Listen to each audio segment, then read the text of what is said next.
Welcome to the Pirate Broadcast, where we interview interesting people doing interesting things, where you can expand your connections, your community. Kindness is cool and smiles are free. And let's get this party started. And welcome to the Pirate Broadcast. I thank you so much for being here, all the gratitude in the world. And I really want to thank you. If you're just arriving, make sure that you make a comment, ask questions, make sure that we understand that you're here, you're engaged. And if there's anybody in the pirate community that you want to connect with, let me know. I'll be happy to provide introductions and access. And also, we're here to interview interesting people doing interesting things. And we have a special guest here. And I just want to, right now, more than any other time in my life at this point, is I'm interested in gathering up a little bit of understanding about what I'm feeling. There's lots of changes going on in the world and a lot of things are taking place. So we have Joan in the room. Joan Rosenberg has written a book, 90 Seconds to the Life You Love. And I just want to welcome you, Joan. Thank you so much for taking the opportunity and the time to join the pirate community and share some of your gifts today with us. As I said to you earlier, I'm very, very honored to be here. So thank you. One of the things that I love about your work is the idea that sometimes people make things more complicated than they need to be. Mm-hmm. And your book really brought a lot of clarity in my life in order to accomplish some of the things I was feeling, understanding, okay, well, I'm feeling this, but what is the feeling I'm feeling? And so if you could, I know you've done TED Talks and you've written and you've done a lot of work in this subject. And so walk us through your journey and how you arrived at publishing this book and getting this out here, and kind of give us a snapshot of who Joan is and your work and your activity. The story behind the story is that and it actually really does provide a bit of context for how the book came about. And I started out really as a quite shy, sensitive child, and was frankly the youngest and the smallest in my class when I first started school. I started very young. And as a result, not only did that leave me probably feeling a bit more vulnerable, but it left me, I felt like I was different, that I didn't quite fit in. And the thing is that I would keep looking over to my peers across my childhood and well into my adolescence and go, I don't feel like I fit in, I don't belong. They're laughing and they're kind of all gathered over there together and happy and confident, and I wasn't.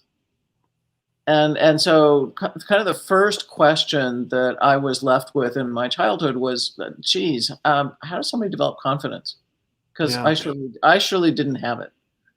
And then as I got into my professional life as a psychologist, what I started to notice were, patterns with the people that I was seeing. And most typically, as difficult and complicated as our thinking can get and can kind of derail us, what I found is that one's difficulty with unpleasant feelings seemed to derail even more. And as a result, a second question emerged for me to wrestle with, and that was, what makes it so difficult for people to deal with or handle unpleasant feelings? And as the time went on, meaning decades in this case, as the time went on, what I began to understand is that the answer to the second question about unpleasant feelings was actually the foundational answer to the question about confidence. And at that time, my ideas were formulating, and then eventually it resulted in a variety of things, a TED Talk, and a book followed from the TED Talk, etc. So, it's really something that I had been working on at some level since childhood, less consciously, but more consciously probably from about 1992 on. So it's been like a 25-year journey or better. Wow.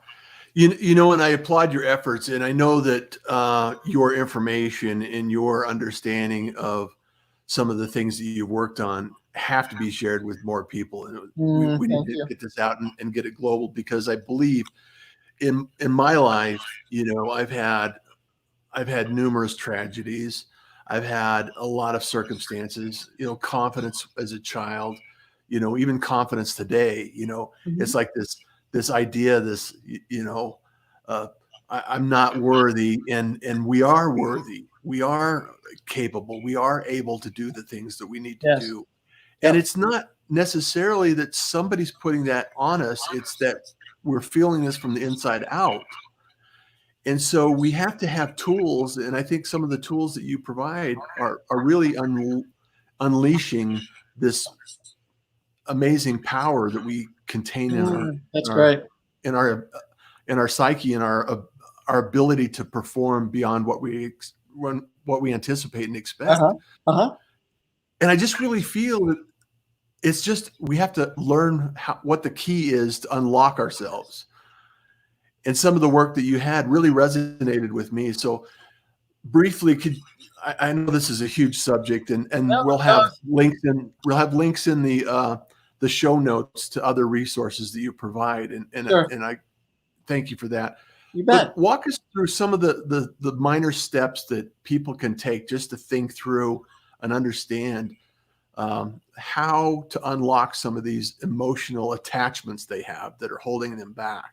Well, yeah. So I think the first thing is to provide people with a language, and for me, it's also providing someone with the initial understanding about the answer to the question that I was raising, which is what makes it so difficult to handle unpleasant feelings. And my answer to that, it actually comes in a formula. A colleague of mine was generous enough to call it the Rosenberg Reset, and it seemed to capture things. So I kept the language. So the reset is it comes in the formula of 1 choice, 8 feelings, 90 seconds. Yeah. So let me break that down. It's the 1 choice is a choice to a choosing into awareness as opposed to avoidance. Now, and those are really the paths in our life. With those, it's either avoidance. We're gonna distract or disconnect from something. So think substance use, think screens or social media, think food, think alcohol, think the list goes on, frankly. So I think in the book I talk about at least 35 different ways to distract yourself. And then the other part that I would prefer people lean into is awareness, which means being as aware of and in touch with as much of your moment-to-moment experience as you can handle. So and so my thing, choose awareness. Lean into what you're feeling. And throughout my career, what I noticed is that the same feelings kept on coming up. So I talk about 8 unpleasant feelings. And the 8 unpleasant feelings I talk about are sadness, shame, helplessness, anger, vulnerability, embarrassment, disappointment, and frustration. So the first question that usually follows is like, come on, where's anxiety? Where's fear? Where's guilt? And there's reasons I didn't put those in, but for kind of, again, further explained in the book, but why these 8? And that's really the most common question. And it's these 8, because in my experience, they're the most common everyday spontaneous reactions to things not turning out the way we perceive we need or the way we want. So it's the everydayness of the feeling. Yeah. Well, and the thing that resonated really well with me in some of the other material that you shared is that feelings are not good or bad. Correct. They're just feelings. So the awareness of how you're feeling about a circumstance or something happening, or, you know, you lost your keys, or, it's raining and you forgot your umbrella, or anything like that brings up this emotional reaction. It really, and it just seemed like a logical way of explaining it. It's just like, Joan, you're so logical. It's like, it makes a lot of sense. Right. Let's share this information. Go figure. And it just made a lot of sense to me. And it's like, okay, they're neither good or bad. They're just feelings. However, right. And in fact, I would prefer people not call them negative or bad. We tend not to talk about them as good anyway, but I would prefer people not talk about them as bad or negative, because they're actually there for protective purposes, especially the unpleasant. Yeah. Well, and I think it's in our DNA for self-protection, and it's just in our ability to protect who we are. And it's also emotional, it's also, there's some emotional attachments that we have to protect, and being vulnerable can be dangerous at times in certain circumstances. Yeah. Well, if it can feel that way, and vulnerability is one of the ones I talk about. Actually, it's the most unique one in my thinking, because it actually cuts both ways. You can feel vulnerable because you feel exposed, and the idea around vulnerability in my mind is this idea that I could get hurt, or this sense that I could get hurt. And actually, that'll circle me around to what's happening right now as we continue to deal with the pandemic and economic downturn and everything else. But because for me, it's a time of heightened vulnerability, like a heightened sensitivity to, I could get hurt. And I prefer to call it that as opposed to anxiety. So that this heightened vulnerability, and it also cuts the other direction, because when we choose to be vulnerable, like we take a risk to go learn a new skill or ask somebody out on a date or whatever it might be, then I think of then when we're vulnerable in those ways, we're actually at our greatest strength. So it cuts both ways. So we are strongest when we're most vulnerable. That's my thinking. Okay. When we're choosing, I love that, and it affords me the opportunity to lean into that a little bit more. So right.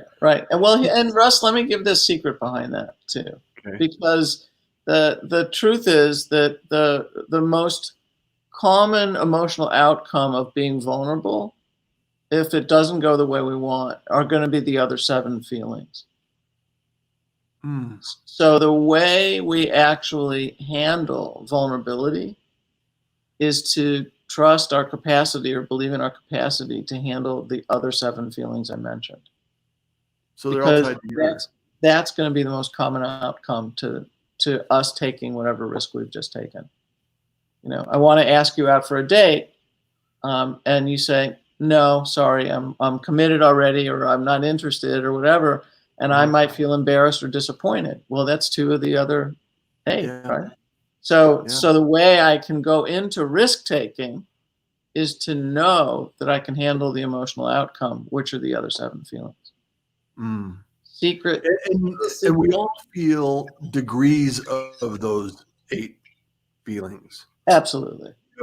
You might be feeling a 1 on embarrassment when somebody, you spill something, or I might feel a 7.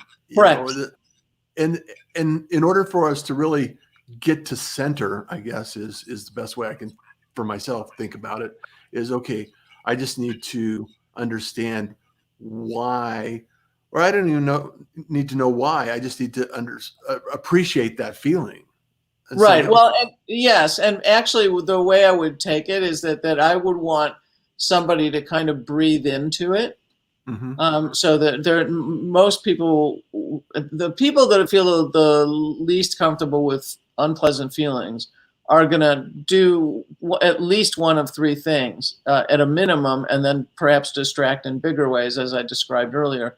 And they're either going to kind of tighten up, or and tighten their muscles. They'll swallow, or they will hold their breath, so that they don't experience the feelings in their body. And so the first thing that I want people to do when they notice they're reacting to something, and the way to lean into it, is take a slower, deep breath. Don't hold your breath. Take the breath and lean into the feeling. And then the thing that you can do is actually pay attention to what your reaction is linked to. So if you give it, once you take that breath, it gives you a little bit of thinking time, and you don't have to open your mouth to say anything to anybody, but then think about it and see what it's attached to. I want to take a breath, and I want to say hi to some of the people in the room here, because it's okay. I love the community, and Michael Evans is here. Thank you so much, Michael, for being here. Angie, good morning, Russ and Joan. Angie is actually the one that introduced me to you. Awesome. So I want to give her a hat tip and applause to and Steve Sullivan is another one that he's one of the kindest crew. He's a pirate. He's been here for a while. And also Tisha Hammond. Good morning, Russ and Joan from Michigan. Thank you so much for being here all the way from Michigan. I really appreciate you. And Gabriel also has a show. He does a show in the evening at 5 o'clock Central Time every day. And so he's another. He and I go back and forth, going back. Hello, Russ Johns. Thank you so much for being here. I love the topic of discussion. He says, I'm learning more about confidence and trust in myself. He's going through the journey. He's a writer, and he started doing this video thing, and now he's really he has some amazing conversations with people at night. Awesome. That's great. Carol Campos, thank you, Carol, for being here. I love the conversation, and thank you so much for being here. I love this. This is so helpful, Angie says. It is helpful. Hey, pirates. Howard, thank you for the conversation the other day. Good morning, pirates. Gabriel, I love being vulnerable. It has been an important part of my growth. Absolutely. I think that's a good point to highlight here, Joan, is, sometimes we mold ourselves to somebody else's perception of what we need to be. And it takes so much energy to do that rather than just to be who we are. Absolutely. Yeah. And one of the challenges I'm going through right now, and as I develop, my next step and directions and, the vision kind of thought process. Sure. How do I want to show up? Right. How do I want to spend my time every day when I wake up? How do I want to enjoy myself and help others and create value in the world? What is my legacy? And I've been thinking a lot about this and how I can actually anticipate and expand on that idea. Because I think a lot of us, we fail to dream big enough. Therefore, we stay average. And I think that's our own limiting beliefs and our own inability to see who we really are because of vulnerability. And I would agree. I think it's an important topic. Yeah, no, I agree with you 100%. And I think part of what I watch happen is that I listen to people kind of question themselves. Am I worthy? Do I deserve this? Am I enough?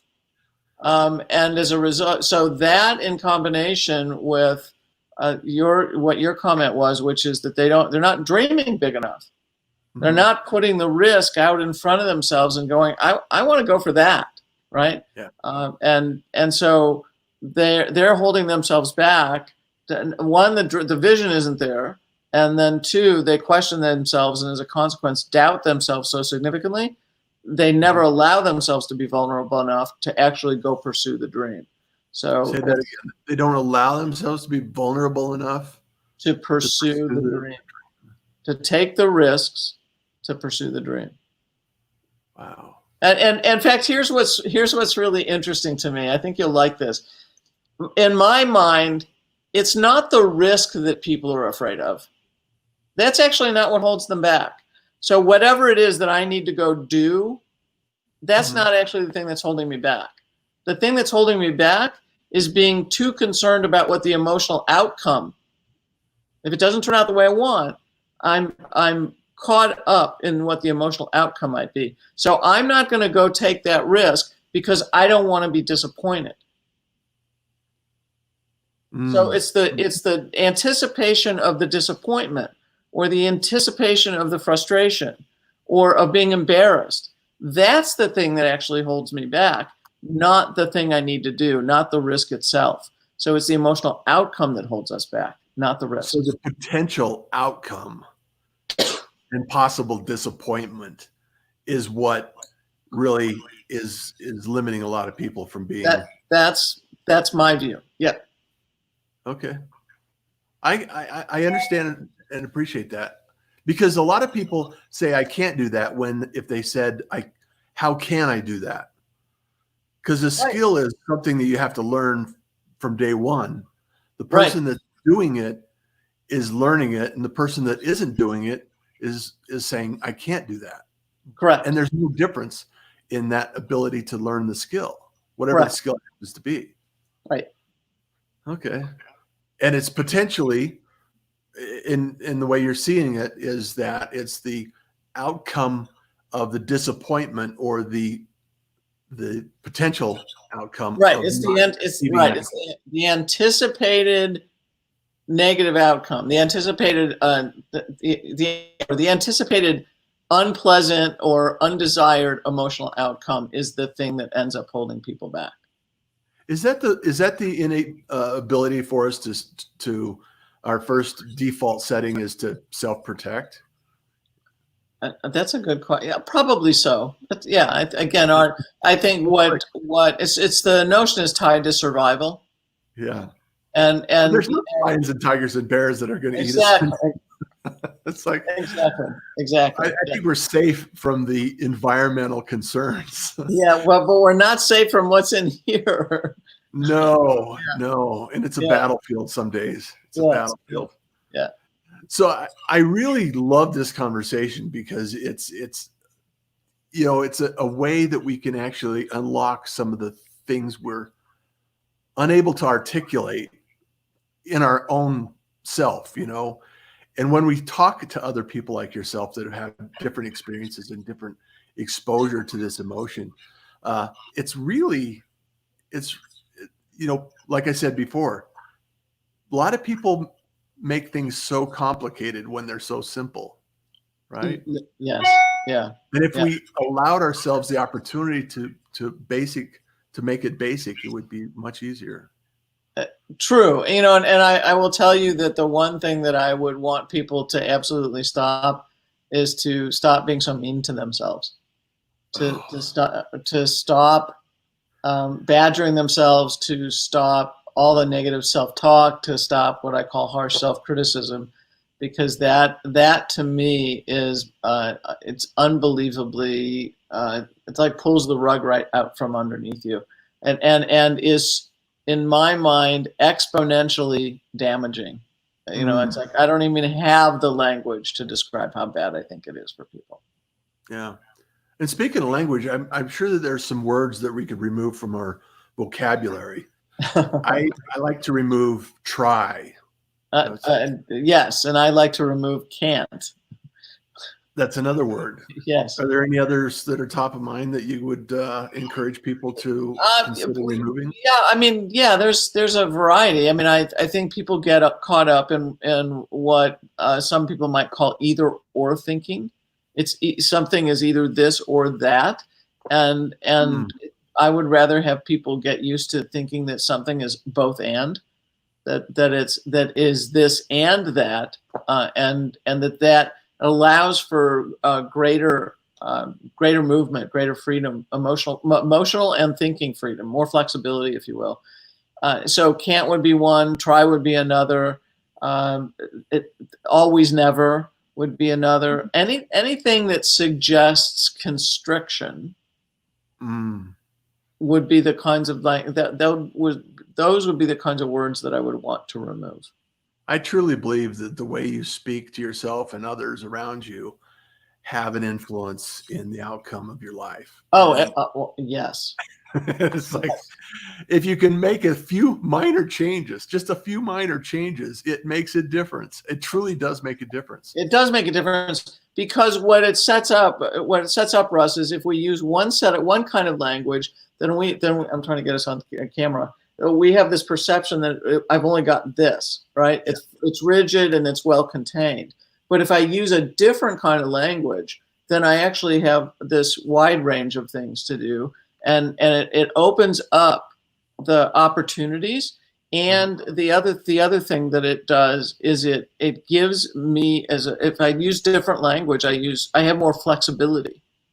Yeah. So one is rigid and contained and constricting, and the other is expansive. It is and leads to a kind of a limitless quality. So the language we use makes a huge difference, or the words we choose to use. I think this information needs to be shared around the world, and if everybody just took a moment and consumed this idea that you've shared and these ideas that you continue to talk about, and if we just could understand how it impacts us, how it impacts others around us. I promote the kindness is cool and smiles are free, because that's a tool that I've used to improve my life. And if I feel and I react and respond in a kind way to others around me, it seems just my days go better. I find joy in every day. I find happiness and a little bit of, it's like, okay, no big deal. And, they just go smoother for me. Absolutely. It's just like, yeah. Well, we share that one. Kindness is one of my highest values. So we're very aligned on that one. I love that. Yeah. Yeah. And so our mutual mission is to expand that concept and that idea, because we can have conflict, we can have disagreement, and we can have difference of opinion, and we can have, just like you're emotional, something that triggers me at a 1 and somebody else at a 9. Right. Same item, same thing. Yep. We're all different. We're all unique, and we need to respect and understand that we don't all have to fit in the same place, in the same box, in the same attitude. And we should, and we need to have a little more empathy and understanding what that looks like. And your information helps that along, I think. Thank you. Thank you very much. Yeah. So I applaud you and the efforts and the energy that you've put into this. And how can we help you expand this message? And what can we do to assist you in your goals? Oh, that's so very kind to ask. I mean, the thing is, really share it. And if you have a chance to take a look at any of the work that I put out there, whether it's our conversation, whether we were talking earlier, I have a LinkedIn learning course now up on their portal, and it's on grief, loss, and change, the TED Talks. You can go to my website, but anything that lets people know kind of the message, especially around these 8 feelings. And the premise really is, if you can experience and move through those 8 feelings, you can go pursue anything you want in life. So that's really kind of the ultimate message. So that's I'd be honored if people went to the website, drjoanrosenberg.com. There's actually some free downloads there if people want, and there's a PDF of my Ease Your Anxiety book that's actually available for free right now. So please share. That's all I can say. All the appreciation in the world and gratitude for being here. I just want to come back to the Sure. We've got some other people in the room. Hi, M. Ancient. Love your music. Love your. Thank you so much for being here. That would be wonderful. I would love to be able to have you speak with his music in the background. He's done that with Devin James and some collaboration. That would be kind of cool. Some collaboration there to get the message out. Sherry Lolly, good evening, Arcot. Arcot is in the other side of the world. If I missed anyone, hi. The book, 90 Seconds to a Life You Love by Joan Rosenberg, is amazing. So thank you so much for sharing that. Fantastic. I was late. You're okay. You're okay. We're still here. Know that. Another solid interview, Russ. Thanks, Russ. Appreciate you for being a pirate and be a part of the community here. Thank you so much. I love this. I love the community, Joan, because there's so many people that are amazing. And if you're not connected to Joan, reach out to her. She's on LinkedIn. And we'll share all of that on russjohns.com. And know that interesting people doing interesting things is just a step in the right direction to express your kindness and generosity in some way, shape, or form. So expand your understanding of what it is to be part of the community. Share your kindness and generosity with others, and these ideas will expand. Joan, thank you so much for being here. I really, truly appreciate you and the work that you're doing. So, Russ, I'm honored and very, very grateful. So, I'm holding you in my heart. Thank you so much. I appreciate that. You bet. And as everyone knows, kindness is cool. Smiles are free. So you enjoy the day. Take care. Thank you for joining the Pirate Broadcast. Thank you for joining the Pirate Broadcast. If you found this content valuable, please like, comment, and share it across your social media channels. I would love the opportunity to help others grow in their business. The Pirate Syndicate is a platform where you show up, we produce the show. It's that easy. If you want to be seen, be heard, and be talked about, join the Pirate Syndicate today.